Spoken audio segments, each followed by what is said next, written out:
Fredes y estoy oficialmente y extraoficialmente loco. Quiero decir que he tenido la experiencia de la psiquiatrización, de los tratamientos, de las internaciones, todo ese proceso que viven las personas que tienen una diversidad funcional, una manera de enfrentar la vida de manera distinta o que integran las experiencias de manera distinta. Pero que lo que está instalado es diagnosticarlo con un trastorno, una enfermedad, un síndrome, ese tipo de cosas. Y estoy aquí porque he hecho un camino de construir una identidad en este aspecto, pasando desde reconocerme como un paciente psiquiátrico en un principio, en esta temática. No es que yo me defina como persona de esa manera. Como paciente psiquiátrico o enfermo mental, que es lo que el sistema propone para las personas que viven esta experiencia, a un ciudadano de derecho, una persona que tiene una experiencia y que tiene conciencia de esa experiencia y que luego va tomando más conciencia de que hay ciertos derechos que a uno lo amparan, que puede exigirlos, que puede lucharlos. Estoy aquí porque una vez que fui adquiriendo esa conciencia, me fui relacionando con otras personas que han tenido la misma experiencia y organizaciones también que se van formando fuera del sistema, que van también haciendo este camino de reconocerse como una persona que tiene una manera de enfrentar la vida distinta. Participo de algunos tipos de organizaciones, como por ejemplo el Observatorio de Derechos Humanos de Personas con Discapacidad Mental. No estoy tan orgulloso de participar ahí, pero creo que es importante que las personas que hemos vivido la experiencia de la psiquiatrización hagamos presencia en todos los espacios. La Convención de Naciones Unidas de los Derechos de las Personas con Discapacidad, cuando se piensa esta forma de ser como una forma de discapacidad, dice precisamente eso. El lema de la Convención dice nada sobre nosotros sin nosotros. Es decir, en cualquier lugar donde se esté hablando de derechos de personas en esta situación, deberían estar las personas en esta situación en primer lugar. Entonces por eso participo en un colectivo de autogestión libremente, que hay unos compañeros aquí que se van a presentar más tarde. Funcionamos en Santiago todos los días lunes, todas las semanas. Estamos trabajando por construir un movimiento de personas por la salud mental, no solamente de usuarios o ex-usuarios. Creemos que este es un tema transversal y por lo tanto hay que trabajar juntos, los que hemos vivido la experiencia y los que están haciendo conciencia desde sus propios espacios laborales, familiares. Los familiares también son importantes en esto. Participo de un movimiento que nació aquí en la quinta región también, el movimiento social emancipador de los derechos de las personas en situación de discapacidad. Es largo y cansa decirlo, pero vale la pena porque tiene todo un significado, todo ese nombre. Y dentro de esas participaciones me invitaron a participar en un proyecto que viene de un proyecto de investigación de salud, lo que se llaman FONIS, Fondo Nacional de Investigación en Salud, que en el año 2014 decidieron investigar cuál era la calidad de la atención y el respeto de los derechos humanos de las personas con el primer brote de esquizofrenia. Así se llamaba el estudio. ¿Podría repetirlo? Calidad de la atención y respeto de los derechos humanos de las personas con el primer brote de esquizofrenia en los servicios públicos. Y como todos los estudios que se han hecho en salud mental, que lo hacen los mismos que implementan las políticas, es una cosa rara, pero a lo mismo que les pasan plata para que implementen las políticas, les pasan plata después para que estudien si eso estaba bueno. Y los resultados salen malos siempre. Y este caso no fue la excepción, es decir, la calidad de la atención de ese tipo de personas y el respeto de los derechos humanos de esas personas no existe, o es muy precario.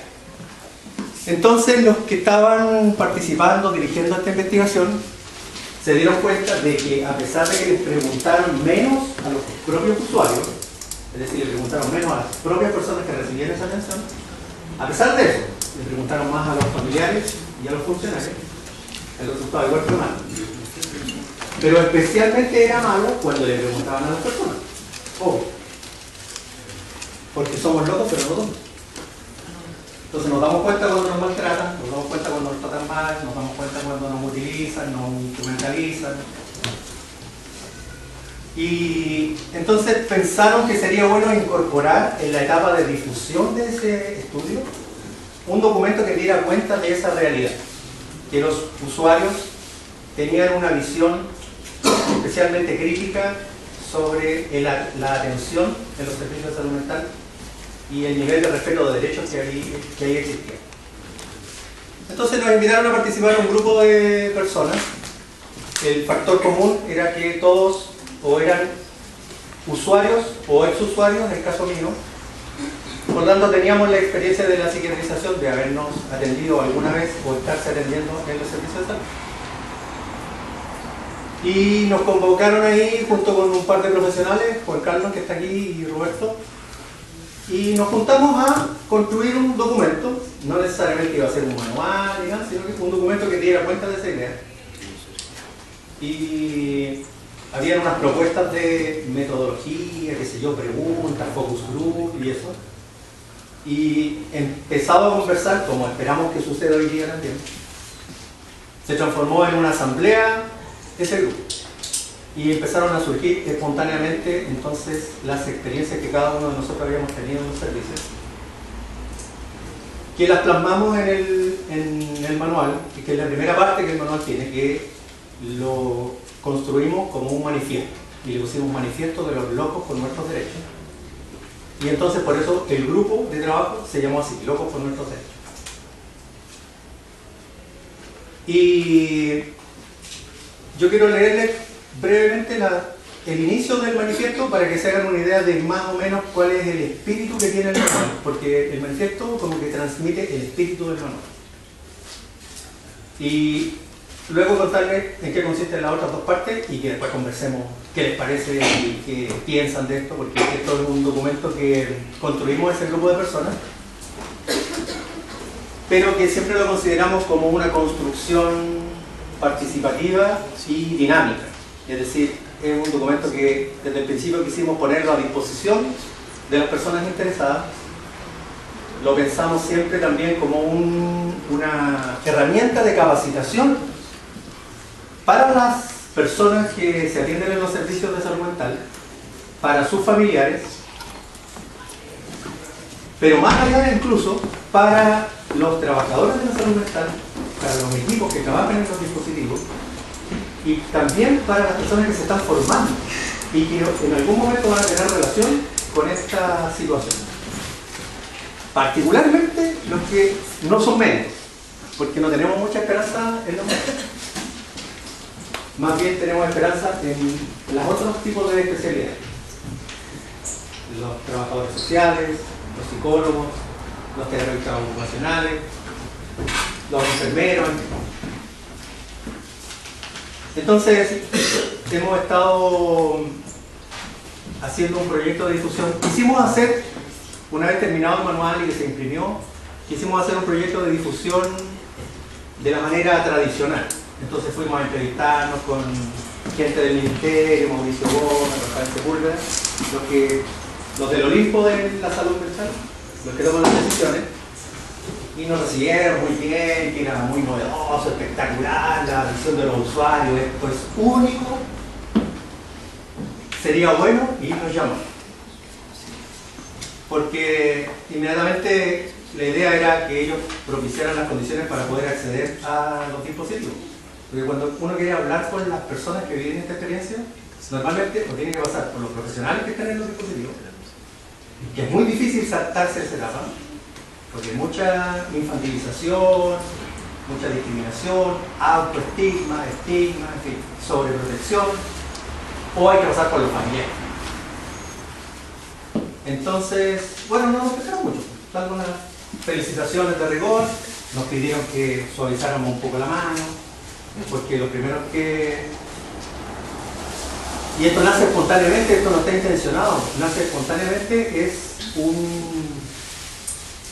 ¿Cómo se dice? Como... Cuando uno no es encarar a la persona, sino que invitarla a que responda. No sé cómo es la palabra. Interpelar, esa es la palabra.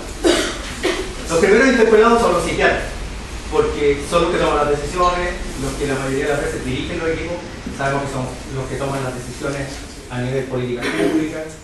Entonces, si alguien tiene que poner la cara, primero son ellos. Pero como los locos no reconocen fronteras y a veces tampoco reconocemos autoridades, y no nos dieron la mano y no nos volvieron a llamar, entonces nos decidimos hacer un proyecto autogestionado.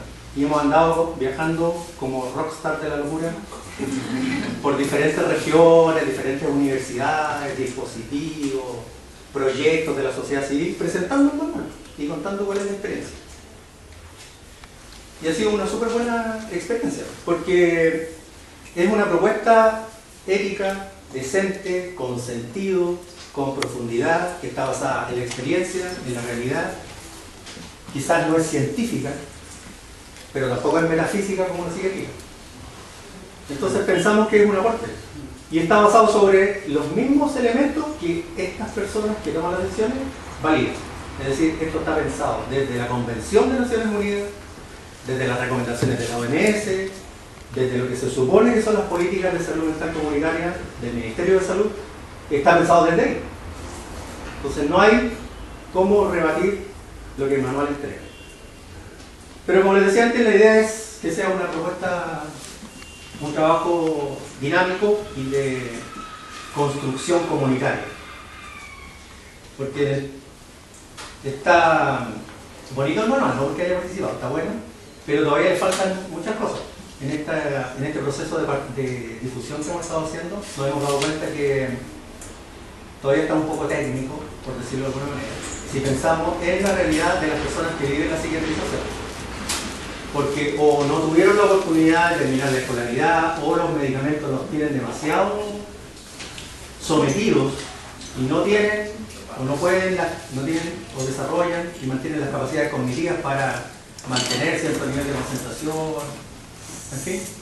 Todavía hay que hacerlo más amigable y faltan cosas. Hemos recibido sugerencias de incorporar visión de género, hacernos cargo del tema de los niños. Visión de género porque no es lo mismo volverse loco que loca. Las mujeres están sometidas a tratos y a situaciones mucho más crueles que los hombres. Conocemos experiencias de compañeras que le han quitado las guaguas, que se les han dado una adopción, que han sido violadas, que han sido abusadas. Y los niños también. Los niños desde chicos ya están siendo drogados y diagnosticados. ¿Qué pasa con la tercera edad? También en parte de la participación que hemos tenido en el sur, nos han pedido que nos hagamos cargo también de lo que pasa con los pueblos originarios. También hay un tema de patologizar a veces la identidad cultural distinta de lo que es el burgués capitalista, o como quiera que sea. Entonces hay harto que hacer todavía, pero bueno, esta es la versión que tenemos. Y también hay una historia simpática porque todo este proceso de difusión que llevamos varios meses haciendo, lo habíamos hecho con el ejemplar digital, la versión digital del documento, porque se habían impreso un montón de ejemplares, pero estaban todos secuestrados en la Escuela de Salud Pública por el psiquiatra Alberto Minoletti, que era el director, el investigador principal. Están ahí guardados.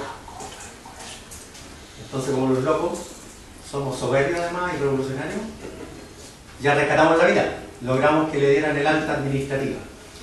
Estaban internados involuntariamente, ahora les dieron el alta administrativa a la mitad, pero queda todavía una buena cantidad ahí que no queremos que sean declarados interdictos, queremos rescatar y poder ponerlo a disposición de ustedes. ¿Y no hay copia? Sí, hay varias formas. ¿Me quiero copia de los originales? Trajimos algunas para compartir. Les voy a leer entonces esta parte del manifiesto y ahí comenzamos.